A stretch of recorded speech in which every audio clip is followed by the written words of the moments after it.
À coups de fourche, il assassine son patron et sa fille. S'ensuit son procès qui mènera à son exécution. Le vendredi 22 septembre 1882 reste un fait marquant en Vendée.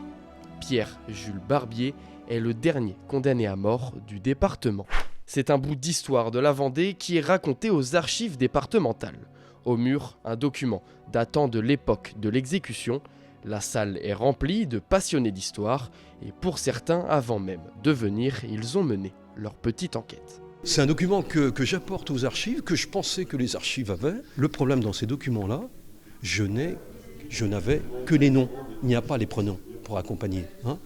Donc il s'appelle Amiot, il s'appelle Robin, il s'appelle Durand. Et grâce aux archives, là, j'ai eu la confirmation en 1881 que l'intéressé, le criminel, le condamné à mort, était carrier d'origine avant d'être jardinier chez ces Durand et consécutif après au crime qui a suivi. De l'arme au suspect, en passant par la scène de crime, pendant 30 minutes, l'assassinat est analysé.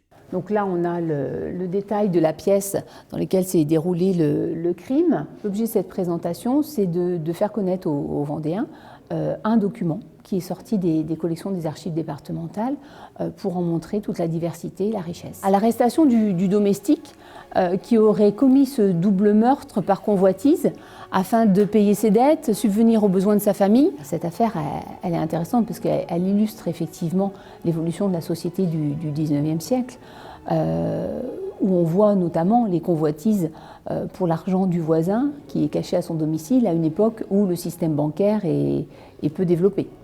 Des pièces comme celle-ci appartenant à l'histoire vendéenne sont à découvrir 4 fois par an aux archives de La Roche-sur-Yon. Les prochains rendez-vous sont prévus pour 2024.